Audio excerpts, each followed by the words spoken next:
Hello everyone, welcome back to my YouTube channel.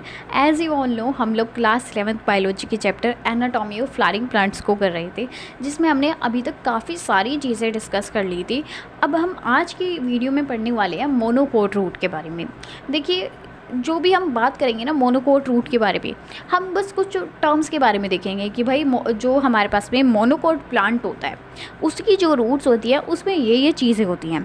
अब जिन भी चीज़ों के बारे में हम बात करने वाले हैं ना, उन सभी के बारे में डिटेल में हमने पहले पढ़ लिया है। तो इसलिए आपका ना पहले वाली वीडियोस देखना ज़रूरी है, क्योंकि उसमें हमने जैसे कि हम देखेंगे भाई, हम कुछ पैरामीटर्स लेंगे। जैसे कि भाई पेरिसाइकिल है, मोनोकोट रूट के अंदर पेरिसाइकिल किस तरीके का होता है, ठीक है। बात करेंगे वेस्कुलर बंडल, वो किस तरीके के होते हैं, तो वो होते क्या है ये आपको पता होना चाहिए। और वो हमने ना अपनी प्रीवियस वीडियोस में अच्छे से डिस्कस किया है। लेकिन अगर नहीं भी देखी है आपने वीडियो तो कोई बात नहीं, मैं पूरी कोशिश करूँगी इस वीडियो में अच्छे से समझाने की, बट आप एक बारी फिर भी वो वीडियो देख लेना, ठीक है। और हमने इससे पहले डाइकोट रूट पढ़ लिया है, ठीक है। तो अब हम आज अपना मोनोकोट रूट को स्टार्ट करते हैं। तो सबसे पहले तो समझो मोनोकोट रूट में हम किस बारे में बात करने वाले हैं। देखो यार, हमारे पास में ना दो तरह के प्लांट्स होते हैं, डाइकोट प्लांट और मोनोकोट प्लांट, ठीक है। अभी के लिए आप ये समझो कि जो मोनोकोट प्लांट होते हैं ना यार, वो बहुत कमज़ोर से होते हैं। आपने देखा होगा दो तरीके के ट्रीज़ होते हैं। एक होते हैं ट्रीज़ जिनका तना बहुत ज़्यादा मोटा होता है, लाइक वो ब्राउनिश सा जो पार्ट होता है ना, वो काफ़ी ज़्यादा मोटा होता है, वाइड होता है। वहीं पे कुछ प्लांट्स ऐसे होते हैं यार जिनका जो तना होता है वो काफ़ी पतला होता है। तो वो जो मोटे तने वाले प्लांट्स होते हैं ना, वो जनरली हमारे डाइकोट में आते हैं, ठीक है। और मोनोकोट में वो ही पतले तने वाले आते हैं। बाकी इन दोनों के बीच में हम डिफ्रेंशिएट भी करेंगे नेक्स्ट वीडियो में। डाइकोट रूट और मोनोकोट रूट के बीच में डिफ्रेंशिएट भी करेंगे। अभी हम अलग अलग पढ़ रहे हैं, डाइकोट रूट में क्या होता है, मोनोकोट रूट में क्या होता है। तो वीडियो को स्टार्ट करते हैं। देखो यार, वैसे तो हम सेकेंडरी ग्रोथ के बारे में ना बाद में पढ़ेंगे, लेकिन अभी के लिए ना आप थोड़ा सा समझो। देखो, जब हमने डाइकोट रूट पढ़ा था तो मैंने आपको एक चीज़ समझाई थी कि देखो हमारे पास में ना पेरिसाइकिल होती थी, ठीक है। पेरिसाइकिल ना कुछ चीज़ों को ओरिजिनेट करवा रही थी, जैसे कि हमारे पास में लेटरल रूट्स को ओरिजिनेट करवा रही थी, हमारे पास में कोर कैम्बियम और वेस्कुलर कैम्बियम को जनरेट करवा रही थी। अब मैं यहाँ पे आपको क्या पॉइंट समझाना चाहती हूँ, इस पे ज़रा ध्यान दो। देखो यार, यहाँ पे मोनोकोट रूट के अंदर क्या होता है, हमारे पास में एक पेरिसाइकिल नाम की चीज़ होती है, पता है ना। तो हम कहते हैं यार, यहाँ पे हमें देखना है पेरिसाइकिल किन किन चीज़ों को ओरिजिनेट करवा रही है। तो मोनोकोट रूट के अंदर भाई जो पेरिसाइकिल होती है वो सिर्फ एक चीज़ को बनवाती है। वो कौन सी चीज़ होती है, वो होते हैं हमारे पास में लेटरल रूट्स। लेटरल रूट्स क्या होता है, मैंने काफ़ी बार बताया है, एक बार दोबारा से बता देते हैं। देखो यार, कभी भी ना आप देखना किसी भी प्लांट की रूट्स, या फिर आप कभी रोड वगैरह पे जाओगे तो वहाँ पे भी कुछ प्लांट्स उगड़े हुए पड़े होते हैं, ठीक है। तो वहाँ पे भी आपको देखने के लिए मिलेगा कि भाई क्या होता है। एक तो ना बहुत ही ज़्यादा मोटी सी रूट होती है ना, बीच में एक बहुत मोटी रूट होती है, ठीक है। उसको हम मेन रूट भी बोलते हैं, या फिर हम उसको टैप रूट भी बोलते हैं। जो असली रूट होती है ना, वो यही होती है, मोटी वाली होती है बीच में, उसको हम टैप रूट बोलते हैं, ठीक है। वहीं पे क्या होता है, साइडों में ना और भी कुछ रूट्स देखने के लिए मिलेंगी आपको, लेकिन ये जो साइडों में रूट होती है ना, ये बीच वाली रूट के कंपैरिजन में काफ़ी पतली होती हैं, ठीक है। यार इसको ना आप देखना ज़रूर एक बारी, आपको याद रहेगा फिर हमेशा। तो हम कह रहे हैं भाई देखो होता क्या है, ये जो साइडों वाली रूट्स होती है इनको ही हम लेटरल रूट्स बोलते हैं, ठीक है। जो एक्स्ट्रा रूट्स होती हैं उनको ही हम लेटरल रूट्स बोलते हैं। अब हम कह रहे हैं भाई देखो, मोनोकोट रूट के अंदर एक पार्ट होता है पेरिसाइकिल। हम कह रहे हैं ये जो पेरिसाइकिल होता है ना, ये ही इन एक्स्ट्रा रूट्स को बनवाने में हेल्प करता है, ठीक है। समझ में आ गया। अब देखो यार, पेरिसाइकिल क्या होता है ये ना आपको पिछली वीडियो में ही समझना पड़ेगा, ठीक है, जहाँ पे हमने लाइक अपने प्लांट के पार्ट्स पढ़े हैं, ठीक है। हमने बस यही देखना है पेरिसाइकिल क्या ओरिजिनेट करवाता है, तो लेटरल रूट्स। अब देखो यार, नेक्स्ट जो चीज़ हम पढ़ते हैं वो है वेस्कुलर बंडल। अब देखो यार, इसके लिए आपको मैं थोड़ा सा बता देती हूँ वेस्कुलर बंडल होता क्या है। भाई देखो, हमने अभी जो हमने टिश्यू सिस्टम पढ़ा था वहाँ पे हमने पढ़ा था ना, हमारे पास में एक वेस्कुलर टिश्यू सिस्टम होता है। तो यार ये जो वेस्कुलर वर्ड है ना, ये याद कर लो, प्लांट में ना ये वेस्कुलर वर्ड, मतलब इस चैप्टर में वेस्कुलर वर्ड हम बस 2 चीज़ों के लिए इस्तेमाल कर रहे हैं, जाइलम और फ्लोएम के लिए। ठीक है यार, जाइलम और फ्लोएम को ही हम वेस्कुलर इनके लिए ही यूज़ कर रहे हैं। ठीक है, तो भाई वेस्कुलर बंडल क्या होते हैं, ऐसे करके हमारे पास में जाइलम और फ्लोएम पड़े होते हैं। अब देखो यार, यहाँ पे मैंने आपको इस तरीके का बना के दिखाया है, इससे एक अलग टाइप का भी होता है, वो मैं आपको अभी समझा दूंगी। वैसे तो वो हमने पढ़ा हुआ है 2-3 बारी, लेकिन कोई बात नहीं। ठीक है, तो हमें यहाँ पे देखना है आपसे क्वेश्चन कैसे पूछा जाएगा। आपसे पूछेंगे कि भाई बताओ मोनोकोट रूट के अंदर वेस्कुलर बंडल कितने होते हैं, कितने जाइलम फ्लोएम के बंडल आपको देखने के लिए मिलते हैं। तो यहाँ पे हमें 6 से ज़्यादा ऐसे बंडल देखने के लिए मिलते हैं, मोर देन 6 वेस्कुलर बंडल। ये वीवी क्या है, ये हमारा वेस्कुलर बंडल है। ठीक है, अभी आपको ना ये चीज़ें तब ज़्यादा रिलेट कर पाओगे आप जब मैं आपको डिफ्रेंशिएट करवाऊँगी, मैं आपको टेबल के थ्रू पढ़वाऊँगी कि भाई देखो हमने डाइकोट रूट भी पढ़ लिया है और मोनोकोट रूट हम पढ़ रहे हैं। तो अगर किसी ने डाइकोट रूट नहीं पढ़ा ना, तो वो वीडियो देख लेना, उसके बाद में मेरी वो डिफरेंस वाली टेबल ज़रूर देखना, वहाँ से ना आपके एग्ज़ाम में डायरेक्ट क्वेश्चन बना पाओगे आप। ठीक है, चाहे सब्जेक्टिव हो एग्ज़ाम या ऑब्जेक्टिव हो। ठीक है, वहाँ पर हम देखेंगे कि भाई डाइकोट रूट के अंदर पेरिसाइकिल क्या कर रहा है, मोनोकोट रूट के अंदर पेरिसाइकिल क्या कर रहा है, वो डाइकोट रूट में कितने वेस्कुलर बंडल है, मोनोकोट में कितने हैं। तो वहाँ से डायरेक्ट क्वेश्चन आपके बनेंगे, मैं गारंटी लेती हूँ। ठीक है, तो हमने कहा भाई देखो पेरिसाइकिल जो होती है वो सिर्फ लेटरल रूट्स बनवा रही है, वेस्कुलर बंडल जो होते हैं वो 6 से ज़्यादा होते हैं। ठीक है, अब देखो यार कैम्बियम, सबसे पहले मैं आपको समझा देती हूँ कैम्बियम होता क्या है। देखो यार, यहाँ पे इस चीज़ को थोड़ा ध्यान से देखना, वैसे तो ये प्रीवियस टॉपिक से है बट चलो कोई नहीं। देखो हम क्या कह रहे हैं, जो हम वेस्कुलर बंडल्स बोलते हैं ना, हमारे पास में ना वेस्कुलर बंडल कुछ इस तरीके के हैं। देखना, यहाँ पे मैं सिर्फ एक ही वेस्कुलर बंडल बना के दिखा रही हूँ ताकि ज़्यादा अच्छे से समझ में आए। कुछ इस तरीके से वेस्कुलर बंडल है। ठीक है, ये अपने पास में जाइलम है, ये फ्लोएम है। ठीक है, अब देखो यार यहाँ पे क्या होता है, 2 कंडीशंस होती हैं, एक मैं यहाँ पे बना रही हूँ। ठीक है, यहाँ पे भी कुछ इसी तरीके का वेस्कुलर बंडल है, जाइलम फ्लोएम। ठीक है, हमारे पास में ना यार 2 कंडीशन आ जाती हैं। कौन कौन सी 2 कंडीशन, देखो यार क्या हो सकता है। एक कंडीशन तो ये है कि ये जो जाइलम और फ्लोएम है ना, इनके बीच में एक दीवार है, या कह सकते हैं एक पर्दा लगा हुआ है। एक कंडीशन ये हो सकती है, ये जो जाइलम और फ्लोएम है ना, भाई यहाँ पे जाइलम और फ्लोएम है, इनके बीच में दरार आ गई है। ठीक है, इनके बीच में वो आपने सुना होगा ये फिल्मी डायलॉग्स की दरार आ गई, लाइक रिश्तों में दरार, ये तो वो सब ही है। ठीक है, तो हम कह रहे हैं जाइलम और फ्लोएम के बीच में ना यहाँ पे एक पर्दा आ गया है। ठीक है, समझ में आया।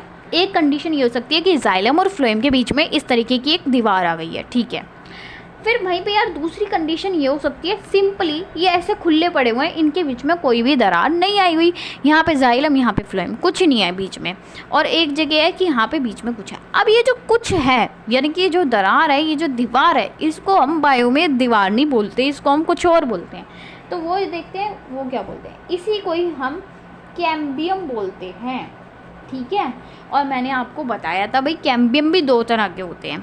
ठीक है, अभी ये जो इनके बीच में कैम्बियम है ना, इसको हम बोलते हैं इंट्राफेसिकुलर कैम्बियम, इंट्राफेसिकुलर कैम्बियम। ठीक है, इतना क्लियर है। अब देखो मैंने बोला ना 2 तरह के कैम्बियम होते हैं, तो इनके बीच में जो कैम्बियम है वो इंट्राफेसिकुलर कैम्बियम है। मैं आपको यहीं पे ही बता देती हूँ दूसरा कैम्बियम किस तरीके का होता है। ये सब चीज़ें वैसे तो मैं पढ़ा चुकी हूँ, बट कोई नहीं, शायद आपने वो वीडियो ना देखी हो तो कोई बात नहीं। देखो यार, इस तरीके के ना बहुत सारे बंडल्स पड़े हुए हैं। ठीक है, ये बहुत सारे जाइलम बंडल है। अब ये भी मैंने बोला जो इनके बीच में कैम्बियम है उसको हम क्या बोलते हैं, ये जो इस तरीके का बीच में कैम्बियम है, यहाँ पे यार मैं जाइलम और फ्लोएम नहीं लिख रही। ठीक है, आप समझ जाना। देखो हमने कहा इनके बीच में जो कैम्बियम है ना जाइलम और फ्लोएम के, उसको हम बोलते हैं इंट्राफेसिकुलर कैम्बियम। वहीं पे ना यार एक और कैम्बियम प्रेजेंट होता है, कहाँ पे होता है, कुछ इस तरीके से ना 2 जाइलम बंडल को कैम्बियम जोड़ रहा होता है। मेरी बात ध्यान से सुनो। एक कैम्बियम तो ऐसा होता है जो एक जाइलम बंडल के अंदर होता है। ध्यान से सुनो, एक जाइलम बंडल है, उसके अंदर अगर कैम्बियम है उसको हम बोल रहे हैं इंट्राफेसिकुलर कैम्बियम। वहीं पे 2 जाइलम बंडल के अंदर अगर कोई कैम्बियम है, 2 जाइलम बंडल के बीच में अगर कोई कैम्बियम है तो उसको हम बोलते हैं इंटरफेसिकुलर कैम्बियम। तो इसको हम क्या बोलते हैं? Interfascicular cambium. इस चीज़ में बिल्कुल कंफ्यूज नहीं होना। इंटर क्या होता है, इंटरफेसिकुलर कैम्बियम क्या है और इंट्रा क्या है।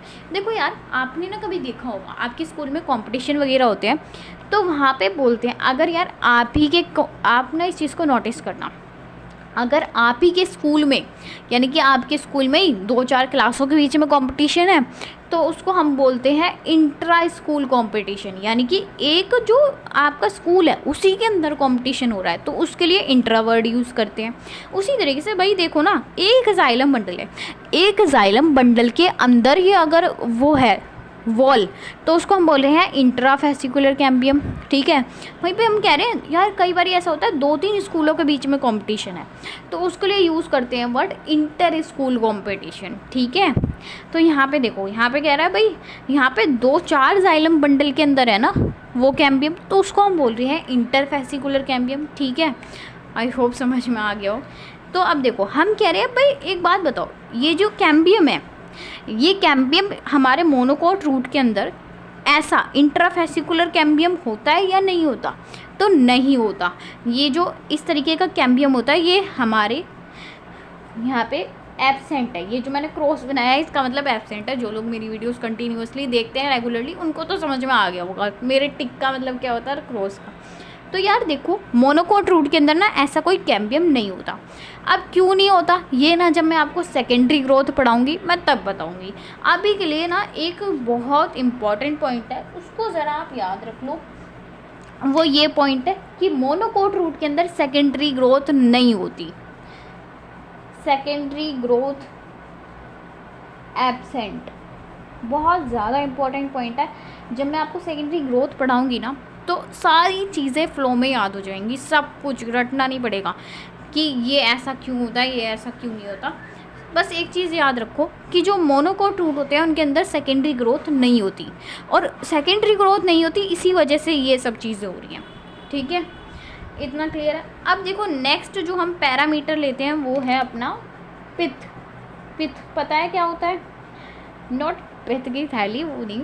पिथ ना यार हमारा प्लांट है, उसके ना बीच में जब हमने प्लांट का क्रॉस सेक्शन करके देखा था क्या क्या पार्ट्स होते हैं तो हमने देखा था बीचों बीच एक पार्ट होता है अपना, उसको हम पिथ बोलते हैं। ठीक है, तो अब हम कह रहे हैं भाई यहाँ पे पिथ कैसी होती है? तो यहाँ पे जो पिथ होती है भाई वो काफ़ी बड़ी होती है, चौड़ी सी होती है।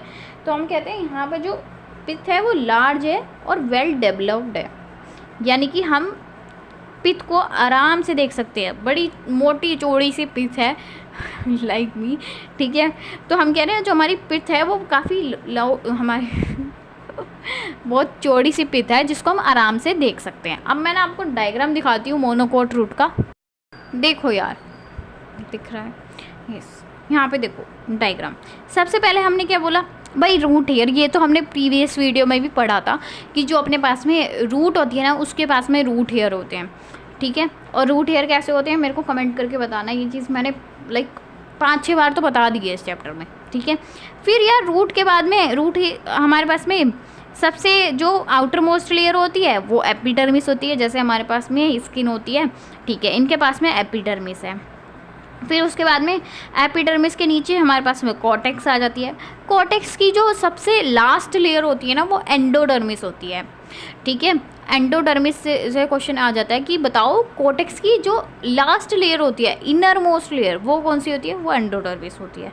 फिर देखो पेरिसाइकिल। पेरिसाइकिल के बारे में हमने क्या बोला? पेरिसाइकिल जो होती है वो लेटरल रूट्स को जनरेट करवाती है। ठीक है, वो जो एक्स्ट्रा रूट्स होती हैं उनको जनरेट करवाती है।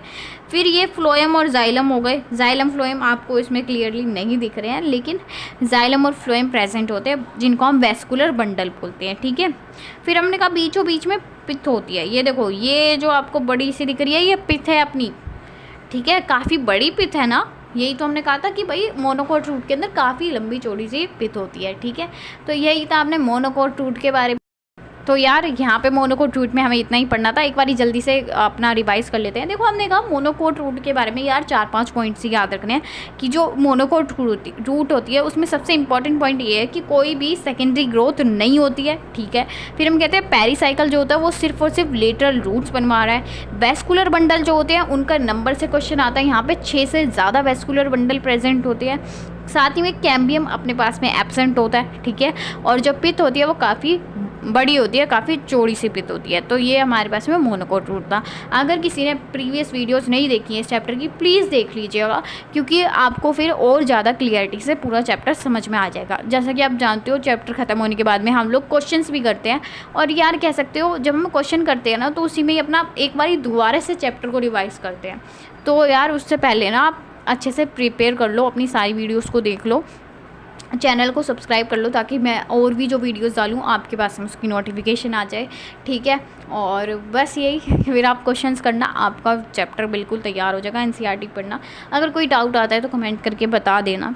और yes, if you like the video then please press the like button and also share the video with your friends, and yes, please subscribe my YouTube channel so that I can reach 1000 subscribers, because you all know like YouTube जो है उसकी कुछ requirements होती हैं कि जब तक 1000 subscribers नहीं होंगे आप लाइव क्लास नहीं ले सकते, आप कम्युनिटी पोस्ट नहीं कर सकते। और अगर यार कम्युनिटी पोस्ट वाला ऑप्शन स्टार्ट हो जाएगा मेरा, तो मैं आपको लाइक उस पर आप टेस्ट दे सकती हूँ आपको, ठीक है। आपको क्विज़ दे सकती हूँ, और काफ़ी सारे मेरे पास में नोट्स वगैरह वो शेयर कर सकती हूँ, मतलब स्टडी मटेरियल मैं आपको उसमें बहुत सारा शेयर कर सकती हूँ। और हमने यार अपने गिव अवे के बारे में बात की थी कि हमारे 100 सब्सक्राइबर करवा दो, फिर हम आपको गिव अवे करेंगे। देखो यार मैं आपको सीधा सीधा बताती हूँ, मेरे पास में काफ़ी सारी बुक्स हैं, और वो बुक्स ऐसी नहीं है बिल्कुल वही फट रही हैं सड़ रही हैं, ऐसे नहीं है, ठीक है। और मेरे पास में लाइक वेदांतु की काफ़ी सारी लाइक पूरा पैकेज ही है नीट के लिए, 11th का भी है 12th का भी है, तो वो आपके हाथ में है, आप कितनी जल्दी सब्सक्राइबर करवा रहे हो। और मैं मजाक नहीं कर रही हूँ, क्योंकि देख रहे हो आप मेरी जो वीडियोस भी आती हैं वो रेगुलर आती हैं, ठीक है। तो हम वो चीज़ करेंगे, तो इसलिए जल्दी जल्दी वीडियो को शेयर करो जैसे कि आप रील्स करते हो, ठीक है, उसी तरीके से। And yes, thank you so much for watching our video, thank you so much for visiting our channel, and yes please visit again to our YouTube channel. Thank you so much.